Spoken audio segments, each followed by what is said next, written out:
Good afternoon, and thank you for joining us for today's webinar, Analyzing an Epidemic, African Swine Fever. I'm your moderator, Elise Schaefer, editor of Feed and Grain magazine. Before we get started, I want to mention a few things. First, we'll have time to answer questions at the end of today's webinar, but you can submit them at any time during our presentation with the chat window in Zoom. For anyone who hasn't used Zoom before, if you hover your mouse over the bottom of your screen, a panel should pop up. Look for the chat bubble, and if you click on that, you can type your questions right in there and we will get them to our speaker at the end. Also, we are recording today's webinar and you'll be emailed a link to that recording shortly. Or you can go to our website, live.feedandgrain.com, and you can view this on our webinar archives page there as well. So once again, I want to thank all of you for spending part of your busy day with us here at Feed and Grain. And I especially want to thank today's sponsor, Willinga. With more than 60 years of experience, Willinga USA offers a comprehensive portfolio of solutions for your feed transportation and pneumatic conveying needs. Willinga is proud to have served many customers and industries worldwide and supplied equipment to the grain, feed, and seed industries. To learn more about Willinga and its diverse product offerings, please visit willinga.com. And now I'll introduce today's speaker, Michael Nepveux. He's an economist at the American Farm Bureau Federation in Washington, D.C., where he conducts economic analysis for the Public Affairs Department. His portfolio consists of livestock and dairy markets, ag policy, agricultural data, and renewable fuels. And today, he'll be giving us an update on the African swine flu pandemic. So, Michael, at this time, I'll turn things over to you. All right. Well, thank you very much for having me. Like she said, I work with American Farm Bureau Federation. I am one of our economists on the econ team, and primarily I handle livestock and dairy issues. So with African swine fever, it's been one of those issues that I've been following since it first popped up back in, at this point, about 2 years ago. August 2018 is when we saw the first reported case back in China. So when we're talking about this, I like to start the presentation with a few caveats. The number one being that this is China that we're talking about for the most part. It certainly has spread beyond China. It's a Southeastern Asia regional issue overall, and the impacts are hitting many other countries there. But we kind of talk about China as being the elephant in the room based on its size and its importance to the pork market. But when we're dealing with China, the numbers tend to reflect whatever China wants them to be. So it's kind of a black hole when it comes to developing and coming up with reliable data. So it takes some of these numbers, I would say, with a grain of salt. There's a lot of uncertainty surrounding how widespread and the overall impact of ASF, as well as their response to it. Like I said, they tend to, if the central government sets a target, your regional and more local authorities are going to say that they hit it, probably regardless whether or not they actually did. That being said, we actually click on the slides. With African swine fever, it always helps to start off by talking a little bit about what it is. At this point, it's been 2 years. I'm sure anybody with an interest in the subject is at least somewhat familiar with it, but it's important to lay this groundwork early on for those who may still be new to the subject. But it's a highly contagious disease. Once a pig gets sick with it, it's going to be very hard to prevent other animals that come into contact with that pig from getting sick as well. And once they get it, there really is no cure for it. Currently, there's no vaccine. I know that there is some reports floating around in areas of China about unofficial vaccines, and I know that or fraudulent vaccines is the way to phrase it. There's no reported successful vaccine at this point. And really, once a pig gets it, it's mostly no chance of survival for that pig. Now, I also preface this by saying I'm an economist, not a veterinarian, so don't question me too much on the animal health specifics on that one. And I'm sure there are many people who are more knowledgeable than I am on that. It's a very hardy and resilient virus. Now, this is important when we talk about how it spreads throughout the country. So, and how it could potentially spread to other countries, such as the United States. So, if it is in frozen meat, it can survive for a very long time. It can survive for long periods of time within bulk or containerized feed ingredients as well. It really is very difficult to get rid of once you get it. It's also important to say, and I know our friends in the pork industry will appreciate me saying this, but African swine fever does not impact humans. It only impacts pigs, and there is no threat or issue with the humans contracting the disease. It's not a public health emergency. It's an animal health emergency. And the way that pigs spread it, they spread it through a variety of ways. One being direct contact, pig to pig. Some also being surface contact. So if you have infected animals in, say, a trailer, and then you don't adequately clean out the trailer before transporting pigs after that, then it's very likely that they're going to contract it. And another big one that helps also explain some of the early spread of the disease in China between smallholder farmers is the pigs ingesting tainted meat that had been previously infected with the virus as well. I also mentioned, in addition to trailers, there's equipment, footwear. That really makes it incredibly important for biosecurity issues.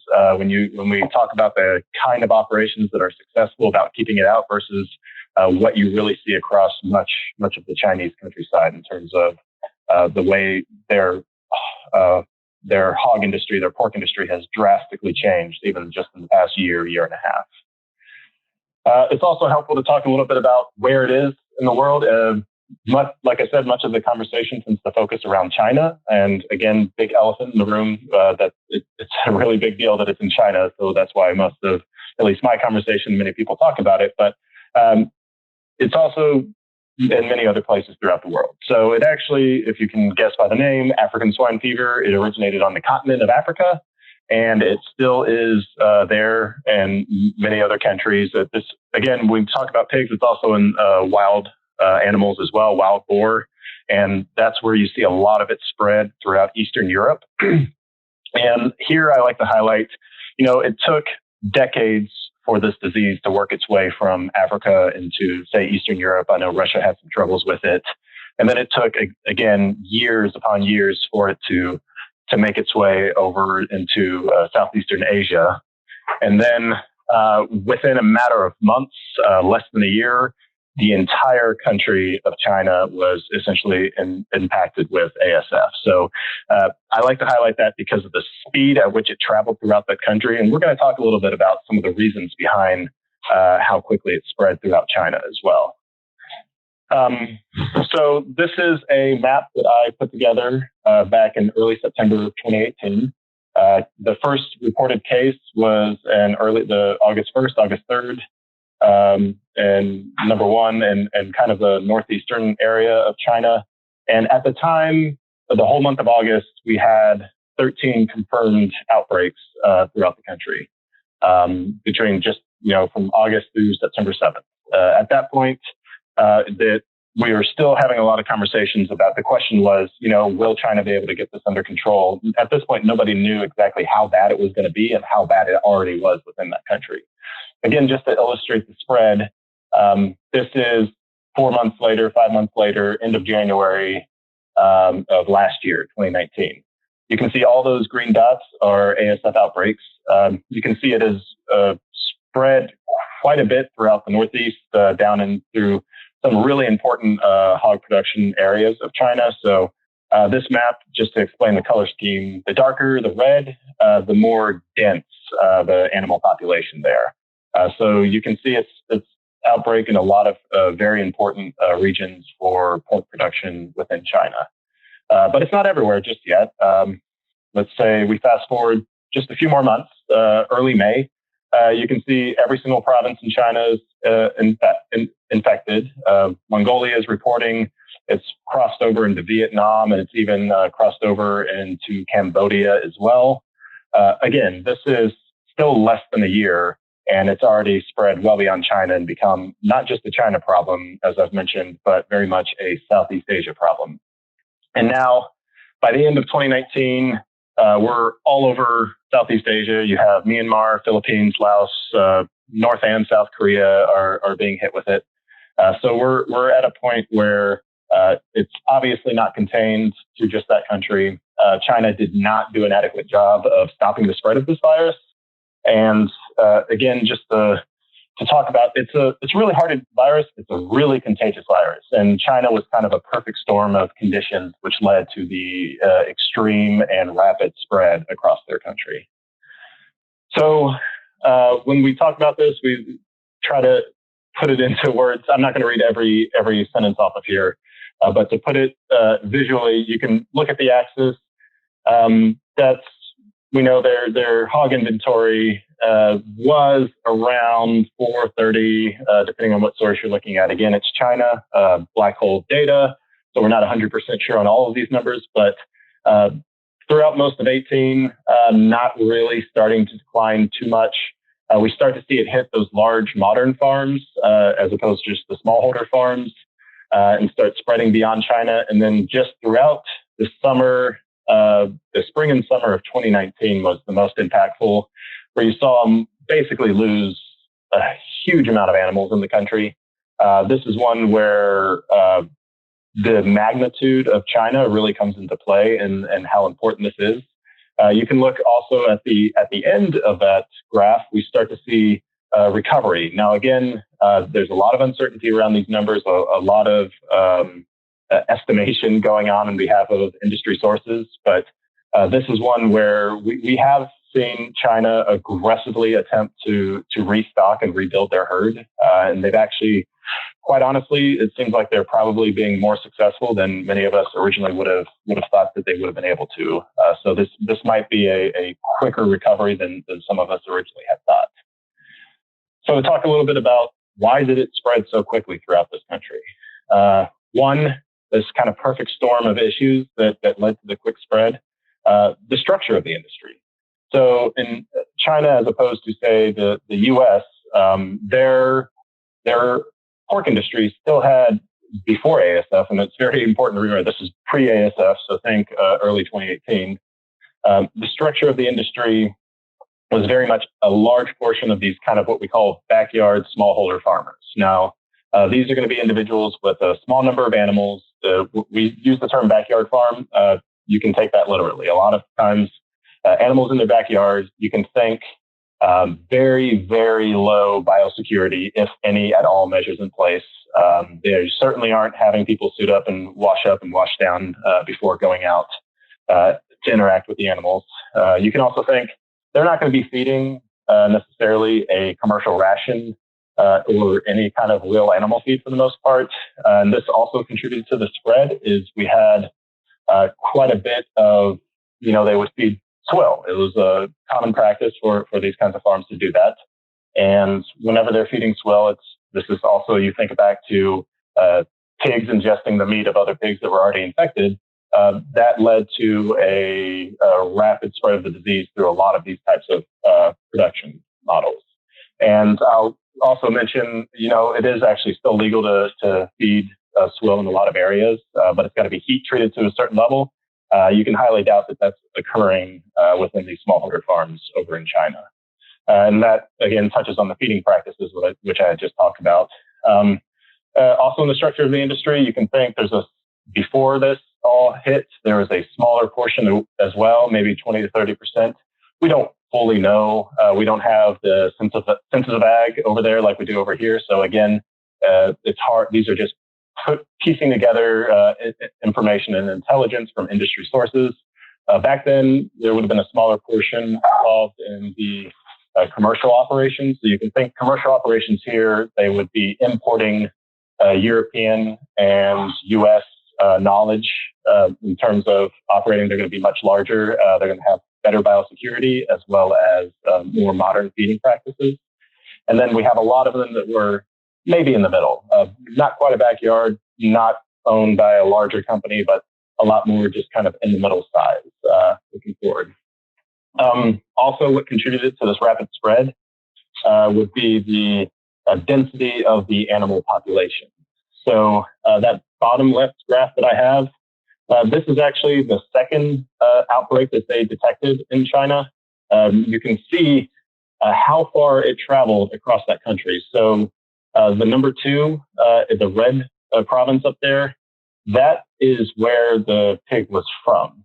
They discovered it was tested positive for ASF when they were slaughtering it, and that was down in the kind of middle eastern side of the country. And I apologize for any background noise. I did have a grumpy dog barking in the background. But to put that in perspective, China is a huge country. That's essentially for traveling from Texas up into the Northeast, into New York City or something like that. That is a massive distance to transport these hogs. And if you think back to that other graph or map I showed you with all the different pig density, that's going through a lot of very highly populated areas with a lot of animals. So they're pulling these animals across massive distances through really dense areas of the country before they're slaughtering. So China, again, pre-ASF, really had this issue of where the pigs are being raised is different from where the pigs are being slaughtered, which is also different from necessarily where the human beings are that are the population centers that are going to be demanding that meat from them ultimately. I mentioned low biosecurity. That goes back to the structure of the industry, the smallholder farmers. There's just not going to be the kind of procedures that we have in place that other countries or even some of the larger farms within that country are going to be following those biosecurity measures. This last one also very much contributed to it, and it's quite a bit of maybe the culture of some of those local authorities in China. Underreporting and lack of action. So this kind of see no evil, hear no evil, speak like if it's out of sight, out of mind, I don't really have to worry about it kind of situation. And some people, including myself originally when this all began, I tended to think of it as, maybe this is a top down, the people at the more central government are intentionally not releasing the full information about what's going on in their country. But you also have going on in this country is, when this happens, if you're the local official of this little area and you report an outbreak of ASF happening, that's fine. It's happening to everybody. But then if you have a second one happen, you might get in trouble if you have to report that. So this kind of the consequences that come with multiple reporting. And there were many reports of farmers going to their local authorities and trying to report the fact that they had outbreaks on their operations, and the local authorities saying, "Don't tell me that, I don't want to hear about it." China also originally instituted a payment system for having to go in and cull these pigs, and it was not adequate to really cover the value of the animals that they were having to destroy. So that also kind of created this perpetual loop of if you're an operator and there's an outbreak down the road, odds are you probably have it in your own. You're not going to go ahead and report it. You're just going to go ahead and try and rush those animals to market. So you had a rush of animals taken in that many of them likely infected. And then you think back to those smallholder farmers, the lack of proper feeding practices. It kind of really exacerbated the situation for the spread of the disease throughout the country. Now, to talk about why this matters so much for China specifically, we really have to hammer home before all this happens. Notice the was with a question mark. How big was China's herd? You can say in terms of pork production, China both consumed and produced roughly half of the world's pork. That is just massive. I'm trying to put this in perspective. That bar chart with the blue and red bars, the blue parts are really different percentage scenarios of culling the Chinese herd. And this is just numbers of pigs here. So you look at, roughly 50% of China's hog herd is bigger than the EU, the next largest, much bigger than any other country. So you got to go down to the US as a whole. Our entire hog herd is roughly 20-ish% of what China's was before any of this happened. So even if you're talking about, in terms of a magnitude of 20 to 25% of China's pigs being killed by the virus, 20 to 25% of 50% of the world, that's almost a quarter of the world's pigs dying within a year. That's why people were freaking out so much about this, because it really is a big deal to the industry when we talk about just the magnitude that China means to the global pork market. So I put this as 2019 year-over-year decline in their sow inventory. It started to recover towards the end of last year, and since then, we actually have year-over-year increases of 20-25%. But if you think about it, that's over 2019. So it's to put that on the graph. Well, yeah, it's easy to increase from the lows that you experienced in the market. But this is just to kind of illustrate the breeding herd got hit pretty bad. So at one point, we were looking at as much as 40% less sows on the market. And that's important when you think about if they're down, the time it takes to try and replenish. And then once you replenish that part of the herd, then you can start trying to move more animals through the system after you get your sows in place. So it really is kind of a lag between when our animals are restocked and when you start seeing pork come to the market. Also, just putting this in terms of a lot of people out there made comments or thought process of like, okay, well, like how can we make up that gap in terms of China's pork losses? To put their losses in perspective, so the red bar is actual pork production loss that the USDA is estimating that they experienced. The blue bar is projections for 2020 losses in pork production. And that far right chart, the bar charts before you get to that white space, is the entire global pork trade. So if every pound of pork shipped around the globe were all shipped to China, it would not be enough to make up for the losses that they experienced last year. You would need to more than double global pork trade to make up for their anticipated losses this year. So that's going to be a huge protein gap. There's no way that anything's going to fully fill it. They're going to increase, and they have already increased production of alternative proteins, and they've greatly ramped up their animal protein imports. But there really is a huge protein gap in that country in terms of trying to fill. So we talked about this never before seen decline in Chinese pork production. The chart on the left, the blue bars, is USDA estimated pork production. So for 2019, we looked at around a 22% decline, and we're projecting for 2020 about a third decline from 2018. So it's not a third on top of the 2019 losses. It's if we're comparing 2020 to 2018, we're still expecting a further decline down, and that puts us about a third below where we were in 2018. But on the alternative side, you've seen a ramp up in your chicken production. Moderately in beef, but you think about the time lag between production decisions and beef to when you can actually see it on the dinner table versus chicken. You can ramp up broiler production a lot quicker than you can the others. I will also point out the scales of those graphs matter. If you're just to look at the size of the bars and say, oh, well, look at that. We've already increased chicken production by 27%. Well, China is hungry for pork. As a country, they ate a lot of pork. And they do eat chicken, but if you look at that, 55 million metric tons versus 14 million metric tons, that's a big difference. And while we are seeing them increase, it's still going to be a challenge for them to meet their needs with domestic production of other animals. You can see aquaculture is also going to be a big one filling this in. Eggs is another animal protein people had mentioned, some dairy, but chicken is going to be the big winner in terms of production within country as well as consumption within country.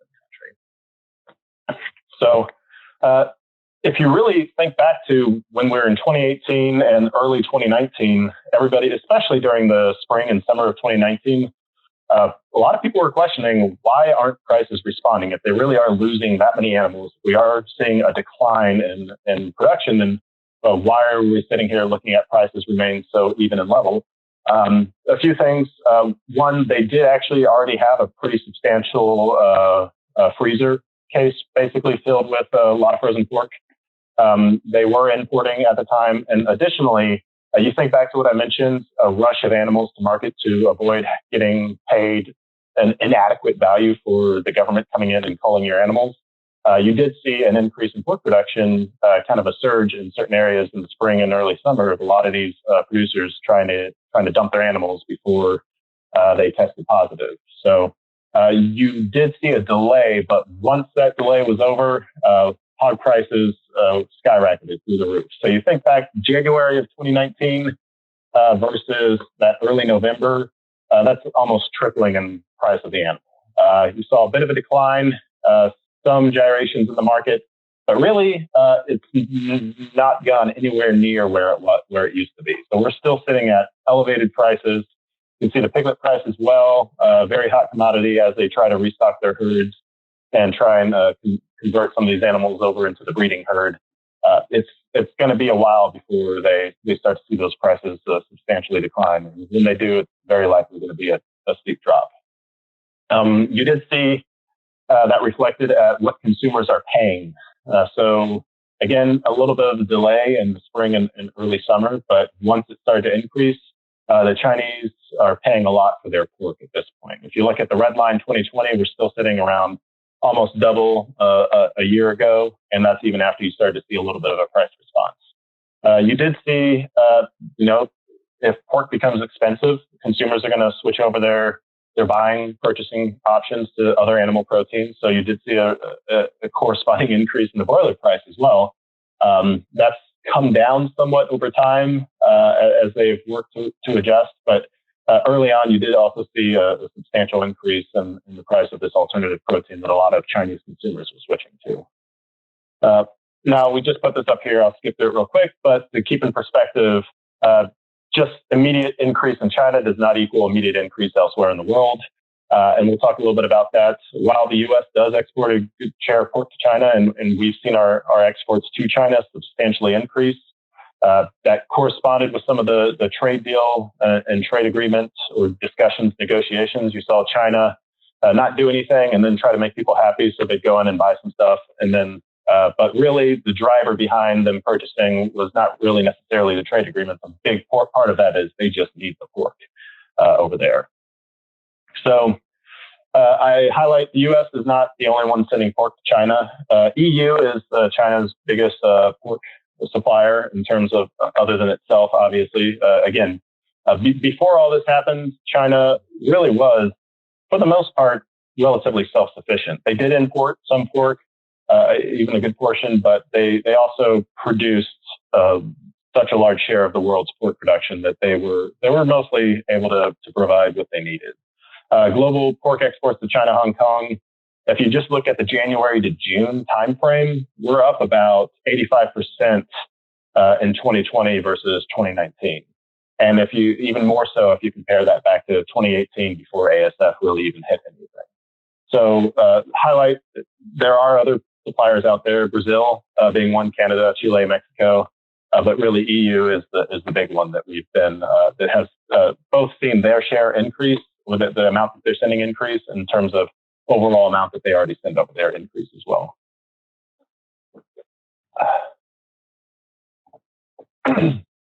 But they are taking U.S. products, and they're taking a lot more of our product than they used to. If you look on the far right, that is weekly exports, and it's not cumulative like the other two graphs because it's hard to really see the impacts.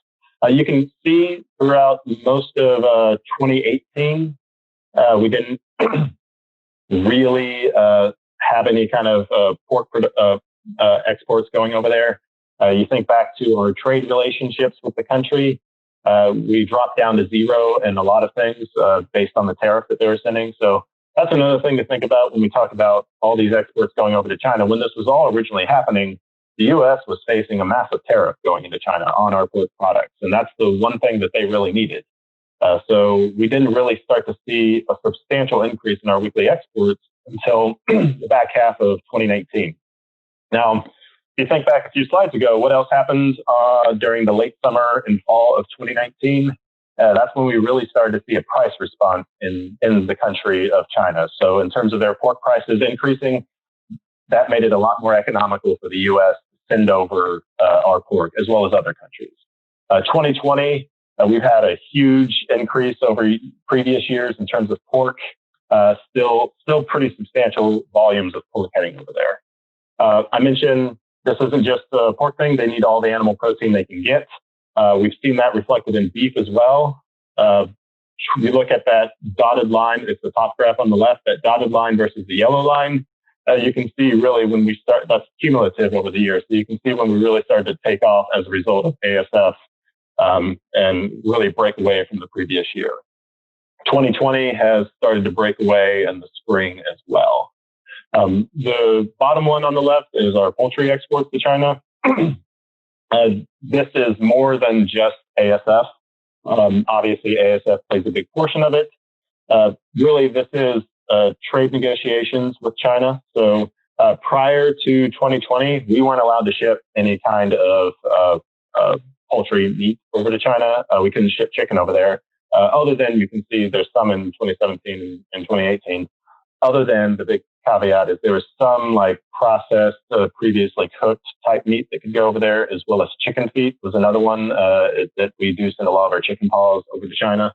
But 2020 is whenever that we were cleared to ship over. And that was kind of a hangover, a remnant of the avian influenza situation that we had, I guess 5-6 years ago at this point. Quarantine makes time feel like it's stood still for the last 6 months, but that they finally worked through that disagreement. Now, U.S. poultry can participate in the export of meat and poultry over to China. So another impact that we can talk about is the impact to row crops. What happens to Chinese feed demand whenever you decimate roughly a third of their hog herd? A big thing to bring up here is it's not a 1-to-1 ratio and decline of feed reduction. So part of what's driving that, if you think back to the structure of the industry, there's such a large portion of their industry was those smallholder farmers. And those ones there's still some there, of course, but a large portion of them were wiped out. So you had a large decrease in the number of animals, but those guys weren't feeding a commercial ration. They were not feeding a lot of soybean meal to begin with, if at all. And then you had a lot of those medium guys also maybe go out. They may be feeding somewhat of a commercial ration. We don't really fully know, but that impact on soybean meal demand, bigger than the smallholder farmer, but not as big as what's happening in the commercial side of things. The commercials did get hit. They were not immune to this. It spread throughout the large farms in China as well. And as a result of that, you did see a significant reduction in some portion of demand. Also at play, other than just the drop in number of hogs, we did see a response in production, a ramp up in broiler, beef, layers, aquaculture as well. So you may have lost a lot of hogs. And again, a lot of those may not have been eating that much feed to begin with, but you did see an increase in the number of other animals consuming some of that feed. So overall, the loss to feed demand was less than you really would have originally, maybe thought at first glance. So estimates somewhere maybe 10 to 15% drop for 2019. You compare that to number of pigs died, roughly according to USDA, not USDA, according to a lot of industry sources, and that 20 to 22% number of pigs dead or reduction in pork. So that's again not a 1-to-1 loss in demand. I think I covered those pretty well. We do have impacts to other animal proteins that I've talked about. One thing I haven't really mentioned too much on is dairy. So the U.S. was sending prior to ASF, and we've actually seen a pretty big rebound as they try to, again, restock their herd, rebuild themselves. We ship over a lot of dried whey permeate, which is a significant percent of their starter feed whenever they wean the pigs. So that was at least at the front end, and then now we're starting as they rebuild. Big impact of dairy are really important to dairy exports over there. Poultry, I talked about this. I think I covered it pretty well. I think poultry likely to see the biggest benefits in the short term. Some of the reasons for that, it's an affordable animal protein. It is over here and it is over there. I mean, relative to the others, it is over there too. It's cheaper than pork and beef. When you talk about cultural norms in terms of eating, China wasn't really a huge beef consumer to begin with. Some of this also goes back to the COVID side of things and where you're seeing the shutdown in food service sectors was probably a way that we did see a big demand channel for beef into the country. But as those were shut down, you start to see beef demand hurt really bad. And on top of the fact that it's just more expensive, a lot of these consumers over there may not even fall into an income bracket where they could afford beef before ASF, much less after the resulting animal protein increase in the price of poultry and beef altogether. Beef, again, we are expecting it to benefit. We think it's going to be a little bit slower. Keep in mind there's a lag, as well as some of those production lag, as well as a cultural barrier that we have to work through. And again, it is just a more expensive protein. Sorry. So that actually brings up a good point that I don't really necessarily have on the slide. That this is actually kind of a refreshing presentation for me, because the past 5 months or so, almost every presentation I've given has been solely around COVID-19 and its impacts to the livestock sector here in the U.S. So there's no way to not talk about COVID. ASF and COVID are two separate events. They're both having they're interacting in funny and weird ways. But the COVID impacts that we can kind of bleed over into our ASF impacts are, think about maybe part of the reason we didn't see more exports from the U.S. is go back to our constrained production that we really experienced back in April and May in a lot of our processing plants. Additionally, on the demand side, we saw this happen here, and it also happened over there. But as food service, restaurants, and that sector was forced to close down, we saw here what that did to demand. It also occurred in a lot of cases over there. So there was a little bit of a dampening on the demand side within China and other countries in Southeast Asia. And also, I do spend the majority of this time talking about the impacts at the China level. But this, again, is not a Chinese problem. It is a Southeast Asia problem. We're worried. I know Europe is incredibly concerned about its prevalence over in Eastern Europe and its ability to maybe work in countries like Germany. We see it throughout much of Poland. So this is an issue well beyond China. So Vietnam, another very important pork producing country, they got hit pretty hard with it. I think they're potentially past the worst of it in terms of the spread of the disease, but they're really having a lot of trouble restocking. They're being somewhat hampered by a piglet shortage and getting access to animals to work there. Keep in mind those price graphs I showed you, as well as all the countries are all working to try and restock their own herds.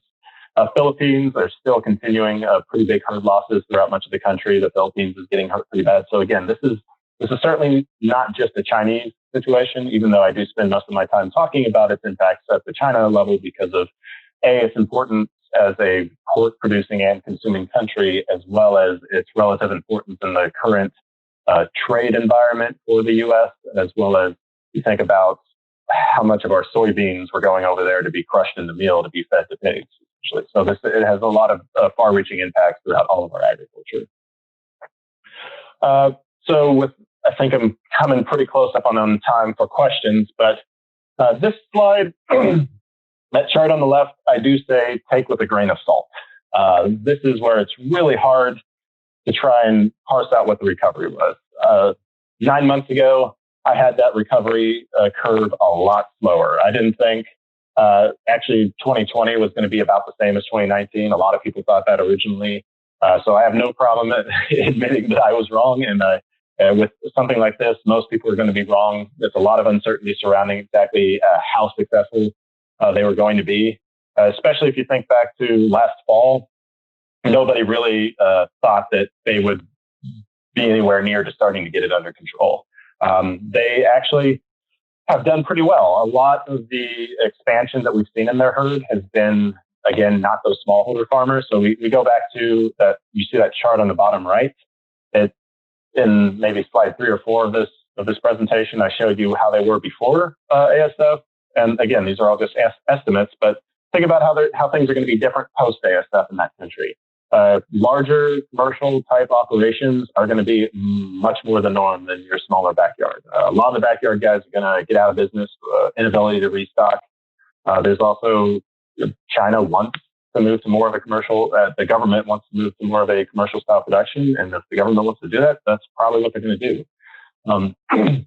So we're going to see a lot more of that. And we've already seen most of the restocking that we have has been in those commercial large type farms. And part of the reason that they're moderately successful, somewhat successful there, is they're the ones who are trying to implement sturdy biocontrol measures.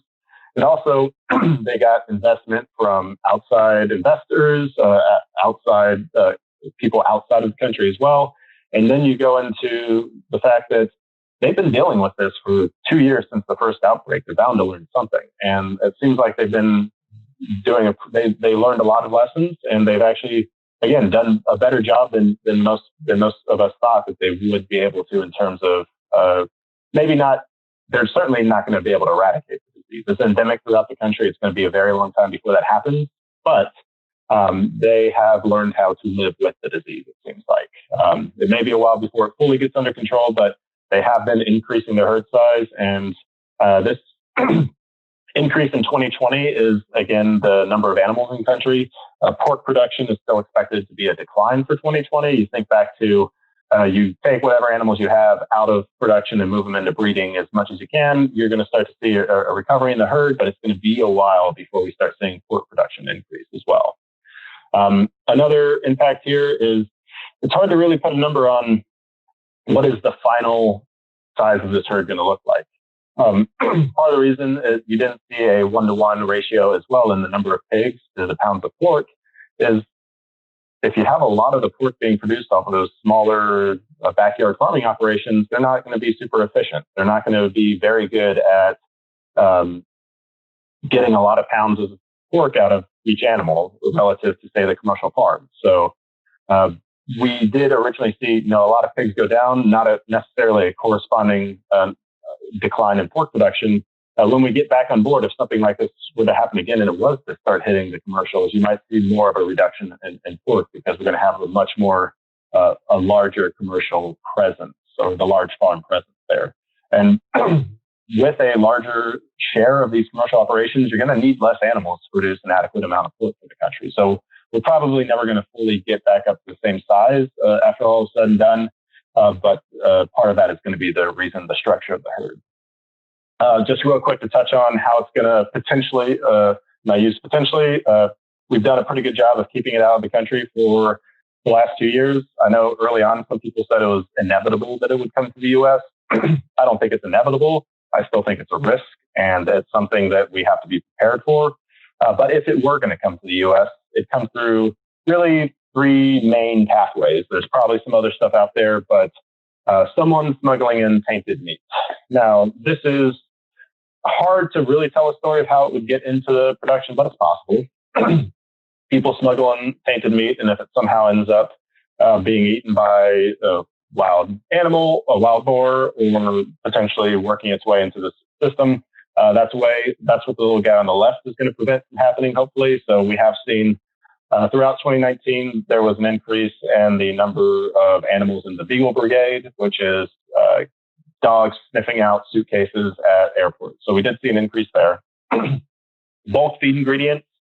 Now, this is one, whenever I saw USDA's, and apologize for the coughs, whenever I saw USDA identify this as a potential pathway, I first kind of, cocked my head and said, really, bulk feed ingredients? We export soybeans to China. We don't really import anything from China, do we?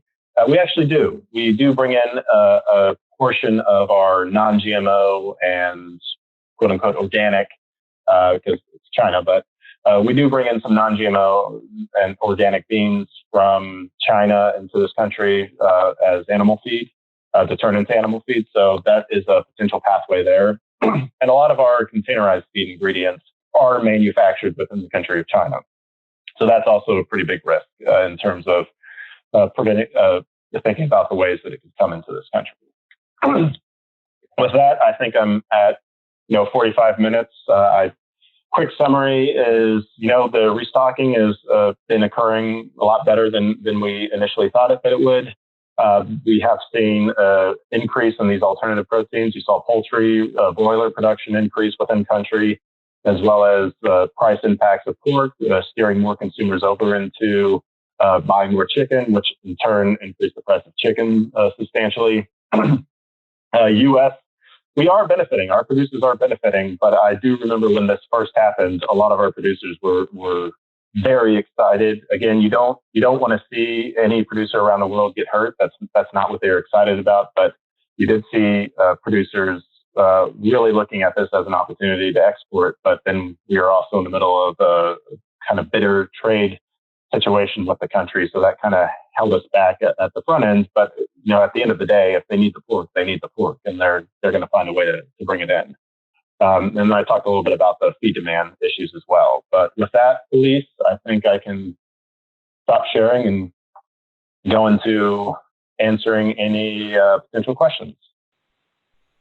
Yes, thank you very much, Michael. That was an insightful presentation, and I appreciate you putting that together for our audience. But in the meantime, I do have a question that came up here. Michael, is there any collaborative global response involving countries like the United States and China, for example, where officials are actually working together to develop mitigation standards or practices? There we go, unmute myself. We have had some exercises with our close neighbors. So you think about the number of animals that do actually move across our border. Again, not quite a lot of live pigs, but we have been, or at least intentionally, but there is a wild boar population down in where I'm from, Texas, and that does cross over a lot to and from Mexico. So we have had some coordinated exercises, is my understanding, with the NAFTA countries.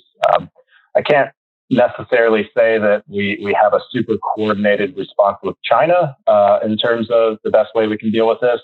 But in terms of our closest neighbors, I do know that. And then also within country, there have been some quote unquote war game trial exercises between states where you bring together local state departments of agriculture to interact with federal Department of Ag, as well as different other emergency responses within the state. So we do see some of those exercises occurring within the United States, and then again with our closest neighbors.